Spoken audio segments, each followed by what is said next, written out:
여러분 안녕하세요. 부산대학교의 강신익이라고 합니다. 오늘 제가 드릴 말씀은요, 코나투스 건강학과 참사리 인문학이라고 하는 제목입니다. 좀 익숙치 않은 용어가 돼서 좀 설명이 필요할 것 같은데, 코나투스라고 하는 말은 스피노자의 용어죠. 그래서 저는 오늘 이 글에서 코기토와 대비되는 코나투스를 설명하려고 합니다. 그래서 근데 이제 의학이라고 하는 것은 기본적으로 코나투스를 기본으로 하는 거라는 생각이 들었어요. 왜냐하면 코나투스 하는 것은 기본적으로 생명이 생명을 지속하고자 하는 존재를 지속하고자 하는 그런 노력과 욕망과 경향을 말하는 거잖아요. 그래서 그런 것들 기본적으로는 생명의 속성에서 출발하는 의학이 제대로 된 의학이 아닌가라는 생각을 했기 때문에 이런 연구 주제를 골라봤습니다. 그리고 그것과 건강에 관련된 내용들을 좀 설명해 보려고 그래요. 그래서 그것은 스피노자 철학입니다만 현대 과학과도 상당히 통하는 바가 있다는 생각이 들었습니다. 생물의학, 현대 바이오메디신이죠. 바이오메디신과도 아주 긴밀한 연결이 되는 것 같아요. 근데 이제 좀 의아한 것은 그동안에 의학에서도 그렇고 철학에서도 그렇고 이 관련성에 대한 연구가 거의 없더라는 겁니다. 이제 찾아봤더니 아주 예전에 나왔던 논문들이 한두 편 있고 최근에는 거의 없더라고요. 그래서 제가 이걸 한번 연결해 보려고 합니다. 그래서 제목을 통접이라고 불렀거든요. 통섭이 아니라 통접이거든요. 접입니다. 접촉하는 그런 걸 했고요. 그래서 이런 건강이라고 하는 것과 스피노자 철학 그리고 이거를 우리가 일반적인 인문학으로 연결시켜서 설명을 해보려고 그래요. 그래서 참사리 인문학이라고 하는 말을 나중에 다시 좀 붙였습니다. 제가 먼저 제 최근의 경험을 한번 말씀드려보겠습니다. 지금 제가 화분에 키우고 있는 뭐 화초도 아니고 이건 목화입니다. 목화인데 그런 이유가 있어서 이걸 한번 키우기 시작했어요. 씨를 갖다 심었거든요. 그래서 이제 한 달쯤 되니까 이렇게 자라 올라오더라고요. 근데 여기서 느낀 게 뭔가 하면은 저는 전에는 무슨 뭐 누가 난을 갖다 주고 꽃을 이쁘게 피우는 것들을 갖다 놔도 뭐 물 열심히 주라고 해서 물 열심히 줘도 뭐 1년, 2년 되면 다 죽어버리는 그런 경험밖에 못 했었거든요. 그래서 이번엔 직접 제가 씨를 얻어다가 그거를 불려서 이렇게 심었습니다. 근데 그때 보니까 이 생명이라고 하는 것이 어떤 지향을 가지는가 하는 것을 아주 뼈저리게 느끼게 됩니다. 이건 제가 학교 연구실에서 키우고 있는 거거든요. 근데 창 가까이 갖다 놨단 말입니다. 창 가까이 갖다 놨더니 이게 말이죠. 창 가까이 갖다 놨는데 이게 창 바깥을 향하더라고 이파리가. 그래서 이거 지금 요 6월 11일이라고 표현된 거는 이게 그 전날을 방향이 반대입니다. 저쪽에 돌려놨더니 얘가 창 밖으로 이게 이파리가 이렇게 눕더라고요. 그래서 그거를 돌려놔봤어요. 돌려놔봤더니 그 다음날 가봤더니 이게 또 저쪽을 또 향하더라는 거죠. 그러니까 지가 살려고 하는 그런 지향성을 가지더라는 겁니다. 해바라기만 그런 게 아니라 모든 생명은 자기가 생명을 유지하는 방향으로 어떤 행동을 하고 지향성을 가지더라는 거죠. 이 식물이란 존재들도 이렇게 이런 지향성을 가지고 있다는 사실들이 제가 이제 오늘 발표하려고 하는 코나투스라고 하는 개념과 상당히 연결되는 것 같아서 이렇게 한번 가져와 봤습니다. 제가 이제 미리 보내드린 논문에 이렇게 꽤 오래된 논문입니다. 오래전에 발표한 논문인데 이런 식으로 쭉 순서를 잡아봤습니다. 먼저 의학의 철학적 개요를 따져볼 겁니다. 주로 이제 고대 그리스로부터 해서 프로네시스를 기본으로 하는 그런 의학의 철학적 계보, 그 다음에 이제 근대 이후에 코기토 사유 중심의 의학, 그 다음에 오늘 제가 강조하려고 하는 코나투스의 의학, 요 세 가지를 얘기를 할 거고요. 그 다음에 간단하게 스피노자의 자연과 철학을 살펴볼 것이고요. 그 다음에 이제 현대 현대 과학 을 한번 살펴볼 겁니다. 그래서 이 코나투스의 코나투스라고 하는 개념과 현대 과학의 새로 지향하고 있는 그런 방향이 상당히 유사하다는 생각을 들어서 세 가지 과학 생물학을 살펴봅니다. 진화, 면역, 인지. 이 세 가지를 살펴볼 것이고요. 그다음에 이거를 동아시아 세계관과 엮어서 우주론과 존재론과 인식론과 윤리학으로 한번 정리를 해봤습니다. 너무 거시적이고 너무 구름 잡는 얘기라고 느끼실 분이 많을 것 같습니다. 사실 저도 그런 감이 없지 않습니다. 상당히 있고요. 정교화되지 않은 그런 발표가 될 것 같습니다만 어쨌든 간에 아이디어 차원에서 한번 들어봐 주시기 바라고요. 많은 코멘트를 해주시면 고맙겠습니다. 그리고 마지막에는 이제 이런 것들을 토대로 해서 이제 새로운 의학의 방향을 한번 설정해 봤어요. 그래서 저는 살림살이의 의학이라고 그랬거든요. 그러니까 몸살이 몸살림 이렇게 저는 표현합니다만 몸을 살고 몸을 살리는 거라는 거죠. 그래서 이것이 이제 그 스피노자 철학에 의하면 이제 능산적 자연과 소산적 자연이 다 포함되어 있는 거죠. 몸이라는 것이. 그래서 살림살이 의학 또는 코나투스의 건강학 이렇게 얘기를 할 수도 있을 것 같습니다. 자, 먼저 이 의학의 철학적 계보인데요. 프로네시스, 코기토, 그다음에 코나투스입니다. 그래서 이런 식으로 그 흐름이 크게 변화와 있다고 하는 거를 말씀을 드릴 겁니다. 프로네시스 고대는 원래 지혜이고요. 지혜를 중심으로 했죠. 실천적 지혜죠. 프로네시스라는 말을 번역하면. 근대는 사유를 중심으로 이제 짜여졌어요. 다시 그렇죠? 그리고 지금 저는 이제 코나투스를 탈근대라고 표현했습니다만 이건 삶 중심이다. 그죠? 생활세계 또는 삶의 경험 이런 것들을 중심으로 하는 거라고 말씀드릴 수가 있을 것 같습니다. 그래서 뭐 이렇게 특징들을 뽑아보면 고대는 fuji of poiesis 자연 본성 자체를 만들어내는 거죠. 호메오스타시스는 균형을 찾아가는 거예요. 정상 상태가 항상 있어요. 그래서 거길 벗어났을 때 그걸 찾아가는 거거든요. 이제 코나투스에서는 오소바이오시스라고 표현되어 있는데 어떤 새로운 정상, 새로운 규범을 만들어 나가는 것이라고 볼 수가 있습니다. 그래서 프로네시스는 고대에는 좋은 걸 추구했죠. 좋은 삶이죠. 에우다이모니아 아닙니까? 그래서 그들이 추구했던 게 에우다이모니아, 좋은 삶이죠. 이게 좋음이 구체적으로 뭔지에 대해서는 뭐 별로 언급이 없는 것 같습니다만 어쨌든 좋은 걸 추구했고요. 근대에서는 이성 중심의 사유와 삶이 주류가 됐고요. 근데 여기서 지금 코나투스에서는 감성을 강조하는 그런 새로운 경향의 의학으로 가고 있다라고 저는 이제 흐름을 읽어냅니다. 그래서 고대는 조화와 균형이고 근대는 구조와 기능이죠. 그러니까 해부학과 생리학이 발전하잖아요. 그러니까 고대는 조화와 균형이기 때문에 서양에서는 사치액설, 동아시아에서는 음양오행이 발달하죠. 그리고 지금은 탈근대 사회에서는 경험과 서사가 중요하다. 그래서 의학계 내에서도 경험과 서사를 강조하는 그런 흐름들이 많이 만들어지고 있습니다. 그래서 뭐 의료인문학, 그 중에서 특히 서사의학 같은 것들이요. 그런 것들이 이제 이걸 강조하는 거고요. 또 이제 학문적으로 보면 아까 말씀드렸던 것처럼 면역과 인지와 같은 현대의 생물학들이 그 새롭게 해석되고 있다. 그러니까 코기토 중심으로 해석되고 있던 그런 환원적 생명 현상이 이제 코나투스를 중심으로 하는 아주 능산적 자연을 중시하는 그런 흐름으로 흐르고 있다라고 하는 말씀을 드리는 거죠. 뭐 설명된 건 그렇습니다. 고대는 실천적이고 근대는 소산적 자연이고 그다음에 탈근대에서는 능산적 자연이다. 그다음에 이제 고대는 실천인지가 강조됐고 근대에는 계산인지죠. 계산인지가 강조됐고 이제 탈근대 코나투스의 시대에는 체화인지 인바디먼트 몸을 대상화하는 것이 아니라 몸이 주체가 되는 거죠. 새로운 주체가 되는 그런 체화인지 또는 실현 이런 것들 인액션 이런 것들이 나타나고 있습니다.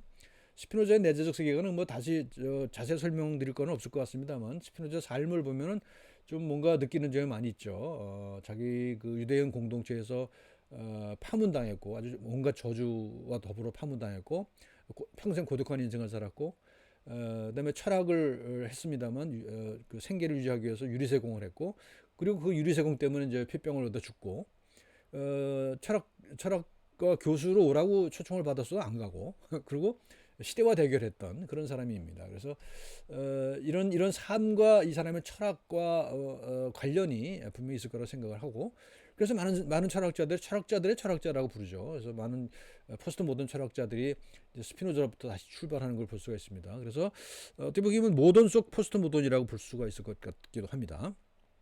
스피노자의 철학은 이렇게 세 가지로 정리를 제가 해봤습니다. 자연주의고 일단요. 자연현상에 대한 신직 자연이잖아요. 자연으로 설명하고요. 그 다음에 몸과 마음을 동시대인인 데카르토와 달리 심신이 평행한 걸로 봤다는 것이죠. 그래서 분리가 되어 있지 않은 하나의 실체고 같은 실체의 다른 속성이다. 두 개의 속성이다 이렇게 봤고 말씀드린 대로 코나투스를 강조하는 그런 이론책을 가지고 있습니다. 자연주의는 기본적으로 신즉 자연이죠. 신이 바로 자연이고 자연이 바로 실체라고 하는 거예요. 단 하나의 실체만 있다는 것이고 그 실체 안에 아주 다양한 인과관계들을 분석하고 연구하는 그런 철학이죠. 그래서 일관되고 포괄적인 사변적 자연주의라고 얘기했죠. 뭐 그 당시에 뭐저 스피노자가 무슨 실험을 했다는 그런 얘기는 없으니까요. 어떤 사변적인 자연주의, 자연 현상을 포괄적으로 설명하고자 하는 그런 것이었고요. 그래서 이제 이분은 이렇게 관념의 질서와 연결은 사물의 질서와 연결과 같은 것이다. 이게 심신평행과도 같은 얘기죠. 그리고 몸은 존재 지속의 지향이다. 이게 바로 코나투스겠죠. 코나투스를 얘기했고요. 그다음에 요 말이 이제 마음은 몸의 관념이다라고 하는 말. 이게 마찬가지 요 위에 요 말하고 비슷한 말이죠. 그다음에 몸은 마음의 표상이다. 하는 말에서 심신평행을 표현하는 말일 거고요. 그리고 이제 뒤에 설명합니다만 저는 이제 그 스피노자의 철학이 현대의 면역학과 인지과학 이것과 구조가 상당히 유사하다. 그래서 스피노자의 철학으로부터 우리는 현대 과학이 가야 될 그런 새로운 길을 모색할 수 있다라는 주장을 할 겁니다. 그래서 코나투스라는 말이 이제 세 번째 개념인데요. 더 큰 완전성으로 지향을 한다는 거죠. 우리가 코나투스라는 것은 작은 안전성에서 더 큰 완전성으로 가고자 하는 그런 경향이라는 거죠. 그런 노력이고요. 그래서 그런 완전성이 커질 때 우리가 기쁨을 느낀다는 거죠. 그래서 작아질 때 슬픔을 느낀다는 것이고, 그래서 여기서 이제 스피노자의 감성론이 나오잖아요. 그래서 어떻게 보면 스피노자의 코나투스는 고대 그리스 사람들이 불렀던 덕의 개념, 아레테와 상당히 유사한 것 같아요. 이게 뭐 좋은 거잖아요. 탁월함을 의미하잖아요. 그걸 지향하는 거죠. 그래서 코나투스는 그런 지향을 강조하는 그런 측면이 있다고 볼 수가 있을 것 같습니다. 자, 그다음요. 코나투스 과학입니다. 이거는 이제 진화 면역인지 이렇게 세 개로 설명했습니다. 먼저 진화를 보십시다. 진화라고 하는 말은 사실은 굉장히 많이 오해되고 있는 말이라고 저는 생각을 해요. 그래서 진화라고 하는 말 자체가 원래 에볼루션이라는 말에서 번역된 거지 않습니까? 그런데 원래 중국에서는 최초는 천연이라고 번역을 했다고 그래요. 엠뿌라고 하는 사람이 번역을 했죠. 근데 일본 사람이 이걸 진화로 번역을 했고 그것이 지금까지 이어지고 있다는 말이죠. 보시면 굉장히 큰 뉘앙스가 다르죠. 이볼루션이라는 말이 원래 이 천연이라는 말과 더 가깝죠. 펼쳐진다고 하는 뜻이거든요. 펼쳐진다. 자연이 펼쳐진다는 뜻이거든요. 근데 진화는 뭐예요? 앞으로 나간다는 뜻이잖아요. 그러니까 진화라는 말 속에 목적이 있어요. 어떤 방향이 있는 거란 말입니다. 근데 이볼루션 천연이라고 하면 그냥 하늘이 펼쳐지는 거잖아요. 하늘이 펼쳐지는 거, 자연이 펼쳐지는 거거든요. 그냥 현상일 뿐입니다. 현상을 설명하는 거예요. 그래서 이렇게 큰 차이가 있습니다. 이 번역으로 인해서 아주 굉장히 큰 그 변화가 있다고 저는 생각을 해요. 그리고 지금 아직까지 우리는 진화라는 말을 못 버리고 있는데 사실 자연을 더 정확하게 표현한 말은 진화보다는 천연이 맞을 것 같다는 생각이 들어요. 실제로 이 진화라는 논리가 뭐 제국주의 친타를 비롯한 여러 가지 그 이데올로기적인 쪽으로 오용된 경향이 있죠. 그래서 저는 이 진화를 기본적으로 다윈의 자연 선택으로 설명했지 않습니까? 그러니까 많은 그 생명체는 자기가 생존할 수 있는 것보다 더 많은 개체를 생산한다는 거고 그 개체들은 다 다르다는 거고 그 다른 개체들이 환경에 적응할 수 있는 놈은 살아남고 그렇지 않으면 죽어서 그 환경에 적응해서 살아남은 자의 그런 개체의 유전자가 후손에 퍼진다. 그래서 그게 적응이 된다. 이런 거거든요. 이게 자연 선택이거든요. 그러니까 굉장히 수동적인 거죠. 그렇죠? 선택된 결과죠. 자연 선택은 결과를 얘기하는 겁니다. 근데 선택이란 말도 오해가 있을 수가 있어요. 왜냐하면 자연 선택 그러면 어떤 어떤 주체가 선택을 하는 걸로 우리가 생각하잖아요. 근데 이거는 사실은 자연 선택이라는 말은 그런 용어가 없어서 그런 용어를 썼을 뿐이지 그것도 결과입니다. 결과. 어떤 자연이 어떤 의지를 가지고 이렇게 선택을 하는 것이 아니라 그 결과에 붙여진 이름일 뿐이거든요. 근데 이것을 우리가 많이 오해한다는 거죠. 그래서 자연 선택에 자연이 어떤 주체성이 있어가지고 자연이 그렇게 자연을 우리 생명체를 끌고 간다고 생각하는 그런 경향이 있거든요. 이제 그렇지는 않다는 겁니다. 그래서 이거는 존재 역량의 변이죠. 존재 역량의 변이, 결과를 가지고 설명하는 겁니다. 근데 코나투스는 내재적 지향성이거든요. 내재적 지향성이라는 말은 뭐죠? 원래 생명이 가지고 있는 어떤 그 지향성이라는 거죠. 그 경향이라는 거죠. 욕구, 욕망, 지향, 경향 이런 거거든요. 그러니까 이건 어떤 개체 생명 또는 그 여러 가지 수준의 그 생명들의 주체성을 강조하는 주체성이라기보다는 그 능동적인 능산적 자연을 보여주는 거, 내재적 힘을 보여주는 거거든요. 그래서 코나투스를 가지고 만약에 진화를 설명한다면 아직까지 그런 이론이 없는 걸로 알고 있습니다만 충분히 설명 가능할 거라는 생각이 듭니다. 그리고 오히려 어떤 그 개념적인 틀에서 보게 되면 선택이라고 하는 말이 어떤 오해에 기반한 것이라고 한다면은 자연이 어떤 주체를 가진다는 의지를 가진다는 그런 그 뉘앙스를 풍기면서 그런 오해를 하게 만드는 것이 있다고 한다면 능산적 자연의 방점을 찝은 코나투스라고 하는 것이 어떤 새로운 그 설명 방식으로 드러날 수 있을 것이다라는 생각이 듭니다. 그러니까 자연 선택은 소선적 자연을 대한 것일 뿐이거든요. 그래서 그리고 이제 예를 들면 뭡니까 이 자연 선택은 개체의 이익이죠. 개체가 나름대로 자기 이익을 추구하면은 보이지 않는 손이 질서를 잡아준다는 거잖아요. 그러니까 이게 자연 선택의 원리가 그대로 자본주의 원리에 이행된 거죠. 그렇지만 이제 코나투스라고 하는 것은 존재 전체의 이익이죠.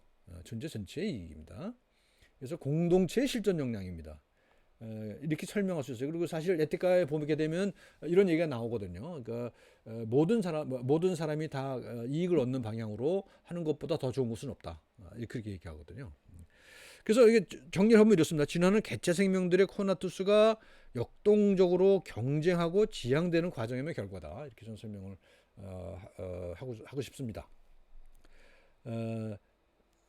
그러니까 지금 자연 선택이라고 하는 것이 굉장히 수동적이고 기계적인 그런 메커니즘을 강조하고 한다면 코나투스를 중심으로 해서 진화를 다시 설명할 수 있겠다라는 생각이 든다는 얘기입니다.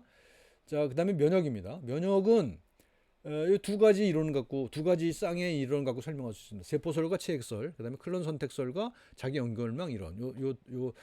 두 쌍의 이론을 가지고 설명할 수 있습니다. 그러니까 세포설은 어떤 뭐랄까요? 코나투스에 가깝고요. 체액설은 코기토에 가까워요. 기계적이고 메커니즘이거든요. 체액설은. 세포 자체가 능동적인 면역세포는 능동성을 가지고 있다는 것을 의미하는 거거든요. 그다음에 클론 선택설은 이것도 수동적인 것이고요. 자기 연결망은 좀 능동적인 그런 내용들을 포함하고 있습니다. 자, 먼저 봅시다. 세포설은 능산적 자연이에요. 이 오른쪽에 그림을 보시게 되면은 이게 이제 메치니코프라고 하는 사람이 한 실험이거든요. 불가사리에다가 장미가시를 찔렀더니 이 세포들이 그 가시 주변을 몰려들더라 하는 것을 발견했죠. 그래서 여기서 이제 식균 작용을 이제 처음 기술한 겁니다. 그래서 면역 작용이라고 하는 것은 우리 그 몸에 들어가 있는 어떤 다양한 그런 세포들, 면역 세포들이 어떤 능동적인 작용을 한 거다라는 거죠. 그래서 많은 지금도 많은 비판을 받고 있는데 그래서 생기론이다. 생명을 어떤 기계 메커니즘을 설명하지 않고 생기론을 설명한다. 그래서 비판을 받는데 사실 저는 오히려 거꾸로 그런 생기론적인 사유를 다시 한번 도입할 때가 아닌가 그런 생각을 합니다. 그래서 이제 이 세포설은 식균 작용을 중심으로 하고요. 체액설은 항원 항체 반응을 중심으로 합니다. 항원 항체 반응이죠. 그래서 우리가 지금 코로나 시대에도 뭐 백신 맞고 막 그러잖아요. 이거 다 이제 체액설에 기반한 거죠. 항원 항체 반응에 근거합니다. 하지만 현대 면역학에서는 이 최초 단계 세포설과 체액설이 서로 경쟁 관계에 있었습니다만 지금은 이것이 이제 종합이 되죠. 그래서 두 개를 다 아우르는 그런 이론으로 나오고 있습니다. 또 한 가지 쌍은 클론 선택설과 자기 연결망이랍니다. 클론 선택이라는 것은 이 세포들이 많이 있잖아요. 면역 세포들이 많이 있는데 그 중에서 그 지금 주어진 어떤 황원의 특이성이 있는 놈들이 더 증식을 한다는 거죠. 증식을 해서 들어오는 항원들에 대항한다는 거죠. 그래서 이것은 자기 정체성을 지키는 겁니다. 자기 정체성을 지키는 것. 근데 그 환경에 많이 어울리는 그런 세포들을 더 많이 생산한다는 거죠. 그래서 항원 항체가 있고 타자를 인지해요. 그러니까 셀프와 논 셀프를 구분하는 거죠. 그러면서 자기를 방어하는 거죠. 그러니까 클론 선택설의 주요 논점들은 자기 방어입니다. 그러니까 셀프와 논 셀프를 구분하는 거예요.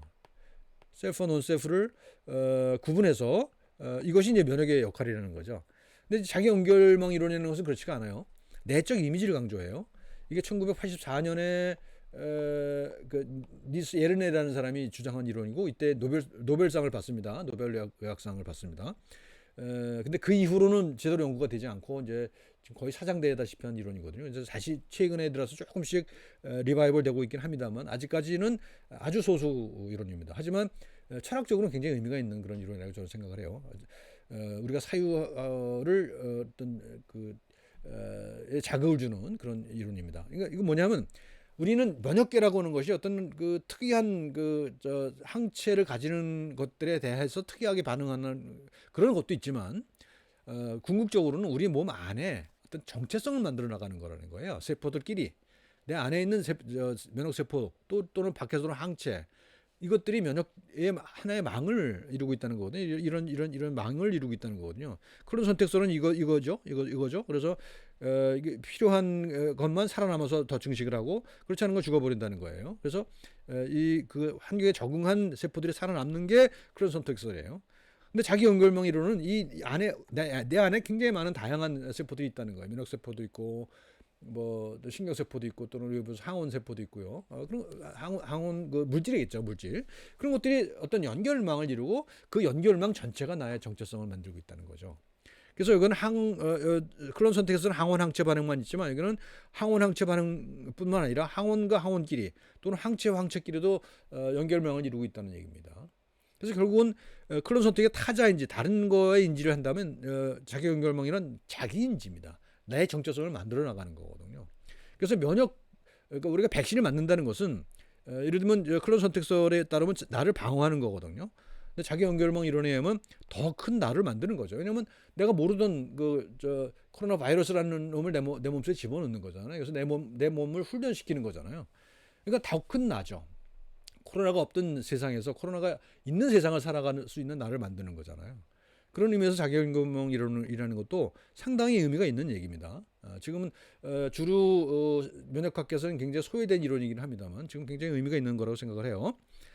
그래서 이제 이거를 이제 저는 이렇게 생각합니다. 이건 또 이스타리의 에스포지토라고 하는 철학자가 주장한 건데요. 에스포지토라는 철학자가 뭐 이뮤니타스, 커뮤니타스, 뭐 비오스 이런 세 권의 책을 씁니다. 근데 거기서 보면 이제 면역이라고 하는 말을 새롭게 해석을 합니다.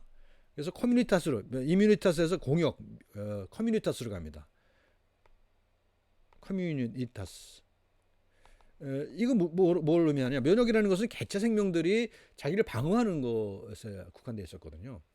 근데 이제 커뮤니타스라고 하는 것은 우리가 같이 나누는 거예요.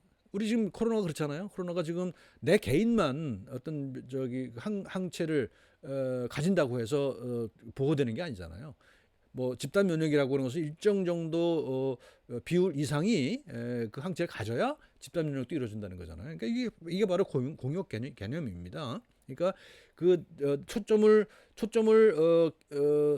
개체 생명에 두느냐 아니면 우리가 공동체를 두느냐에 따라서 달라지는 거죠. 그래서 이 자기 연결망 이론이라는 것은 이런 클론 선택설도 물론 상당히 의미가 있습니다만 이것과 연결 지을 수 있는 이것과 상보적인 관계를 이룰 수 있는 그런 이론이라고 생각을 해요. 아까 세포설과 체액설이 처음엔 대립되는 이론이었다가 점차적으로 그것이 어떤 종합되는 과정을 간다고 그랬잖아요. 이것도 비슷한 거라고 생각할 수가 있을 것 같습니다. 그다음에 인지과학입니다. 인지과학은 1세대 인지과학과 2세대 인지과학으로 나눌 수가 있습니다. 1세대 인지과학은 인지주의, 연결주의, 뭐 계산주의라고 해요. 계산주의. 1세대 인지주의는 계산주의. 그러니까 어떤 표상 바깥에 있단 말이죠. 그것은 우리가 뭔가를 인지한다는 것은 어떤 표상을 받아들여서 그걸 안에 재현해낸다는 거예요. 안에 재현하는 거, 재현. 표상을 재현하는 거죠. 표상을 재현하는 거예요. 그러니까 계산이죠. 표현을 재현하는 거거든요. 이제 1세대 인지과학이란 말이죠. 이제 2세대 인지과학은 이런 단순한 표상만 갖고 되는 게 아니라는 거죠. 우리 생명체들은 그것을 어떤 외부의 어떤 자극 또는 환경을 받아들여서 그거를 내 안에서 어떤 그 프로세싱을 해서 내가 새롭게 받아들인다는 거죠. 그래서 이거 체현이라고 그러죠. 인바디먼트라고 그러죠. 체현. 인바디먼트의 사유가 이제 2세대 인지과학의 특징이라고 볼 수가 있습니다. 그러니까 1세대가 계산주의라고 한다면 2세대는 체화된 역동주의라고 표현할 수 있습니다. embodied dynamism이죠. 그래서 여기선 계산주에서는 재현, 뭐 창발 이런 거라면 여기는 실현, 인액션이라는 것은 환경에 돌려주는 거죠. 환경에 돌려주는 거를 이제 실현이라고 얘기를 합니다. 그러니까 체현은 내 몸에 새겨넣는 거고요. 어떤 경험을 내 몸에 새겨넣는 것이고 실현은 그 경험을 환경에 돌려주는 것. 내가 살기 편하도록 만들어주는 거죠. 뭐 많이 하잖아요. 우리가 우리 사회 환경이라는 게 다 실현이라고 할 수가 있을 것 같습니다. 그래서 1세대에서는 상징 언어 컴퓨터 은유를 사용한다면 저기 2세대에서는 자기 조직이라고 하는 은유를 사용한다는 거죠. 그러니까 아까 면역에서 봤던 자기 연결망 이런 거 비슷한 거잖아요. 내 속에 어떤 새로운 정체성을 만들어내는 거예요. 아까는 면역으로 면역세포가 그런 정체성을 만들어 나가는 것이라면 이건 신경세포가 그런 역할을 하는 거죠. 자기 조직한다는 겁니다. 그래서 1세대 인지과학에서는 주체와 객체가 분리되는 것이었다고 한다면 2세대 인지과학에서는 주체와 객체가 연결되는 거죠. 그래서 1세대는 마음 이론이라는 걸 갖고 해서는 이제 정서 모방, 이제 스피노자의 말이죠. 그 다음에 이거는 인지과학에서 거울 이론이라는 게 발견되잖아요. 상대방의 경험을 시뮬레이션 한다는 거예요. 내 뇌 속에서. 이게 이제 스피노자가 얘기한 정서 모방과 상당히 유사한 그런 거 볼 수가 있죠. 그래서 제가 한 문장으로 정리하면 사물을 아는 것은 그것을 몸속에 재현하는 것이 아니라 몸과 환경에 체현하고 실현하는 것이다. embody in action 뭐 이런 거죠. 하는 것이라는 거죠. 이것이 2세대 또는 3세대라고 부르기도 합니다만 그런 인지과학의 설명법입니다. 그러니까 사유 양식이 아주 많이 다른 거죠. 정리를 하자면 이렇습니다. 코기토의 사유는 메커니즘을 강조해요. 그다음에 이제 코나투스의 사유는 미시적 힌들의 역동성을 강조합니다. 그리고 이제 메커니즘에서 보면은 미시적 수동성이죠. 메커니즘이니까 이건 수동성이잖아요. 그런데 코나투스의 관점에서 보면 미시적 지향이죠. 미시적 지향. 그러니까 미시적 수준에서는 코나투스는 지향을 가져요. 그런데 코기토는 미시적 수준에서는 수동성을 가지고 메커니즘을 가지만 거시적 수준에서는 목적이 있는 것으로 상정을 합니다. 되게 그렇죠. 꼭 그런 건 아닙니다만 그래요. 어쨌든 간에 그렇지만 코나투스의 사유에 있어서는 힘, 생성, 뭐 새로움 이런 것들을 강조하죠. 그래서 거시적으로도 결정이 되어 있지 않다는 겁니다. 자, 그다음에 이제 통접입니다. 통접. 지금 말씀드린 여러 가지 있잖아요. 코나투스의 스피노자의 철학이 있고요. 그다음에 현대 과학이 있죠. 과학이 있습니다. 그다음에 여기다 하나 더 붙여서 동아시아 사유 양식까지 보태서 이걸 한번 통접을 해보려고 그래요. 연결하고 종합해보려고 그럽니다. 그래서 이것은 네 가지 단계가 있는데 첫째 우주론, 존재론, 인식론, 윤리학 이렇게 돼 있습니다. 이제 우주론은 형신 가능의 우주론이고요. 존재론은 관계의 존재론입니다. 그다음에 인식론은 감성의 인식론이고 윤리학은 기쁨의 윤리학 이렇게 정리를 좀 해봤어요. 먼저 형신감흥이에요. 형신감흥은 동아시아의 기본적인 사유 아닙니까? 그래서 형신은 뭐냐면 기의 속성이에요. 기의 속성. 그러니까 동아시아에서 기가 자연 아닙니까? 그러니까 동아시아의 기와 스피노자의 신은 뭐 같은 거라고 생각이 돼요. 왜냐하면 신은 자연이기 때문에. 스피노자의 신은 자연이잖아요. 그러니까 동아시아에서는 기가 자연이란 말입니다. 그러니까 신즉 자연과 기즉 자연이 만나는 거죠. 그래서 동아시아에서는 이 기의 속성을 형과 신으로 나눴잖아요. 형은 뭡니까? 형태가 있는 것, 그죠? 그러니까 서양에서 데카르트 지금 말하자면 연장이죠. 그다음에 신은 사유란 말입니다. 이렇게 구분할 수가 있어요. 그래서 그것이 사실은 거의 구조가 비슷하다고 저는 생각을 했어요. 그래서 기와 자연을 이제 비교를 해보면 여기는 기에서는 형과 신으로 구분되고요. 이 스피노자에서는 연장과 사유로 구분된다는 거죠. 그렇지만 그것은 서로 연결되고 있다는 거예요. 감흥한다는 거예요. 그러니까 동아시아의 기는 감흥으로 설명하고 있죠. 근데 스피노자의 자연은 심신평행으로 같이 서로 영향을 주고받는 걸로 비슷한 개념 아니겠어요? 감흥이나 그거나 그렇고요. 그렇습니다. 그래서 우주론을 설명하자면 우주는 느끼고 반응하는 존재자들의 사회다. 그러니까 감흥의 우주론이에요. 그러니까 존재자들끼리 서로 느끼고 감흥을 서로 느끼고 영향을 주고받는 것이 이제 우주다라고 하는 거죠. 관계의 존재론이에요. 아까도 조금 설명했습니다만 모든 것들이 관계로 이루어져 있어요. 그러니까 코기토 또는 메커니즘의 사유에 있어서는